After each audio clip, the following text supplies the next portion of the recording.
When someone commits a serious crime, our reaction is often lock them up, give them nothing. But in this maximum security prison, there are no bars or cells. They paint, play music. It doesn't sound like they do it too tough. Those in charge say that's kind of the point.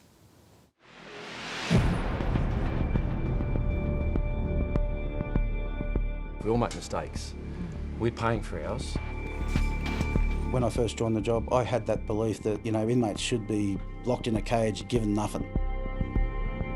If you're going to lock us up, treat us like caged animals, then how are we not going to come out as a caged animal? This is all about keeping our community safe for the long run. Do they think you're soft on criminals here? Yeah, some probably do, yeah. From the outside, it looks like your typical maximum security prison. Huge fences, eyes on your every move. We've got more cameras in this jail than any other jail in the Southern Hemisphere. Lucky I'm on my best behaviour. Yes, please be. Please. The toughest of security. Okay, that's really stressful. It is, isn't it? And no one's exempt, not even the big boss, jail governor Wayne Bywater. No drugs, alcohol, cigarettes, lighters. No, I don't, and thank you for asking. Thank you.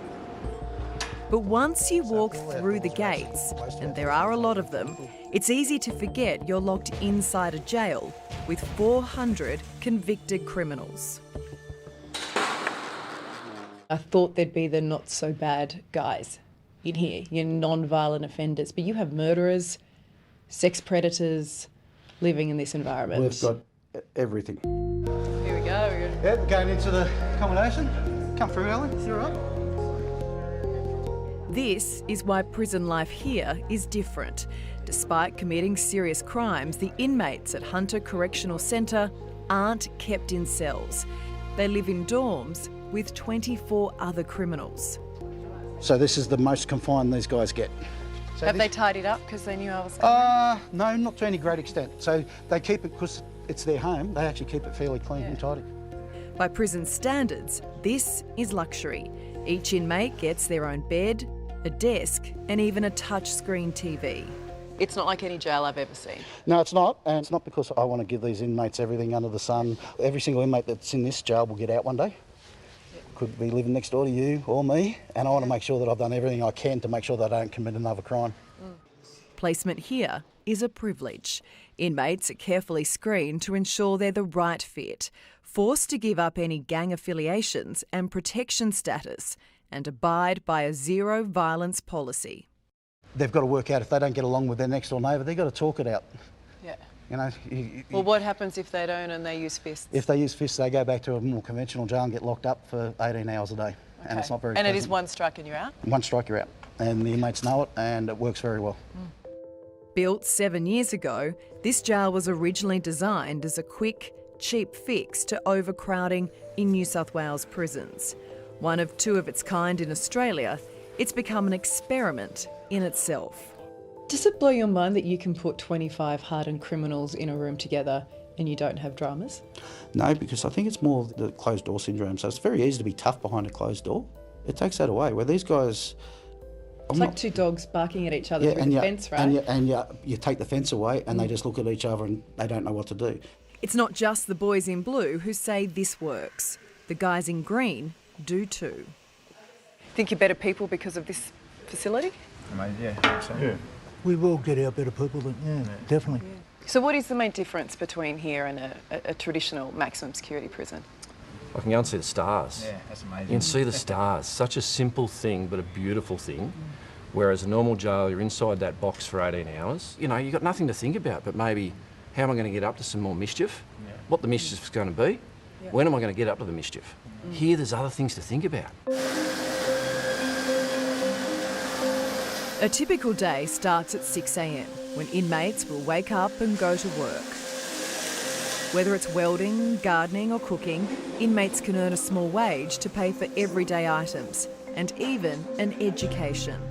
These guys now have a HECS debt, which is great because it means then they've got to commit to actually get off the backside, do the course and make it successful and get a job. And it's not costing the taxpayers money. After a 5-hour workday, it's time to play. Well, I've seen the worst that people can be. Inmates taking part in programs like music and art. That's amazing. You're really talented. Thank you. Then it's back to the dorms, with lights out at 10 p.m. You are sharing a room, though, with a couple of dozen guys. I mean, there's got to be problems with that, right? Earplugs help. Earplugs. Earplugs definitely help. There's got to be some snoring. Yeah, there is. I can't sleep without them. Yeah. It's how you solve that. That's a real world issue, that if you're in a box 18 hours a day, either by yourself or just with one other guy, you don't learn how to communicate. If we've got a problem, you solve it with a fist or a slap. Whereas here, okay, a few blokes snore, how do we sort it out? Although it may not feel like it, security is tougher here than it is at a traditional maximum security prison. Cameras cover all areas at all times. Heavily armed security guards watching the inmates from elevated platforms. So you've got eyes on them from up here. What happens if all hell breaks loose? We have a 24-hour immediate action team, a team of 4 officers that have received specialised training, and they can control any incident in the jail. They can respond to anywhere in the jail within 20 seconds.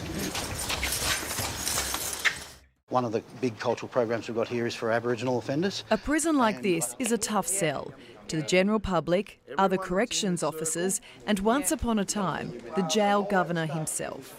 Were you initially sceptical that something like this could work?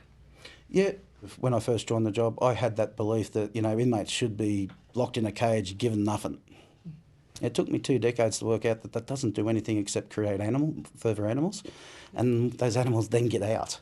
Do they think you're soft on criminals here? Yeah, some probably do, yeah. But I'll make it quite clear, I hate some of the people I work with, absolutely hate. It's not about my feelings, it's about the simple fact that they're going to get out one day, and I want to make sure that they don't commit another offence. But how does a painting lesson help that, though? It leads on to positive things. That's not going to stop them from committing another crime, but it's them chasing positive. And a lot of the inmates will pick up something like a paintbrush for the first time and learn how to paint a picture, and then they've got the confidence to then go, maybe I can learn to read and write. Little steps leads to big steps, and we've proven that here, and we've had a lot of success with it. Your issue, as you guys would know all too well, when people go, no, you guys, you've committed crimes, you shouldn't even get tellies. If you're going to lock us up, treat us like caged animals, then how are we not going to come out as a caged animal? There's one guarantee in life, we all make mistakes. We're paying for ours. This facility helps us understand what we did, work out how we can do something different when we get out, rather than just be a burden on the taxpayer like we are now. Yeah. And look, no matter what you do, you're going to cop criticism from somewhere, aren't you? I mean, you've got one side where you've got the community saying, hang on, give them nothing, they don't deserve it. On the other side, you've got things like the Australian Human Rights Commission that says, OK, besides safety, there's this lack of privacy. I think the proof's in the pudding. The inmates, they'll tell you that they would much rather be there than be locked in a tiny little room for 18 hours a day. I understand what you say about the general public would think, why are we giving this to the inmates? It's not because I want to, it's because I feel we need to. In 2020, an independent report found the jail is operating well. However, due to the safety challenges with dormitory-style accommodation, single or double cells are still the preference. This is all about keeping our communities safe for the long run. New South Wales Corrections Minister Annalak Chanthavong says the stats speak for themselves. The rate of violence is actually 8 times less than what is at our other facilities. In 4 of its 7 years of operation, there were no inmate on staff assaults recorded at Hunter Correctional Centre. That number was as high as 4% at other maximum security prisons in the state. It's too early to tell whether this type of jail reduces reoffending, but the minister says early signs are good. The fact that there are less incidents of violence in our Hunter facility under this innovative model would suggest that obviously probably on the outside it would be a much safer outcome for all of us. You haven't made it too comfortable for them, have you? Oh, absolutely not. This is about rehabilitation. Rehabilitation is about, of course, giving them some privileges but also some responsibilities as well. For Governor Bywater, it's the success stories of inmates who leave and don't come back that keep him going. Do you think you're genuinely breaking that cycle of violence? Yeah, I am in some. I would be lying to you, Ali, if I said this is the fix for everything. You know, bring any inmate here, we'll fix them. It's not the case. There's some really bad people in the world, some people that will never be fixed. But there is inmates given the opportunity that when they get out, they won't recommit another offence if we give them the tools not to. Does it give you a little bit of hope? Yeah, it does. Gives you purpose rather than just being in a box 18 hours a day and then in a tiny little yard for the other 6 hours. You've got a purpose. There may not be thousands of inmates that would change their lives, but it only takes one inmate that doesn't go out and commit a crime. I'm happy, because that means there's one less victim out there. That's a win. Yeah, I think so, yeah. And hopefully we get more than one, but yeah, that's a win.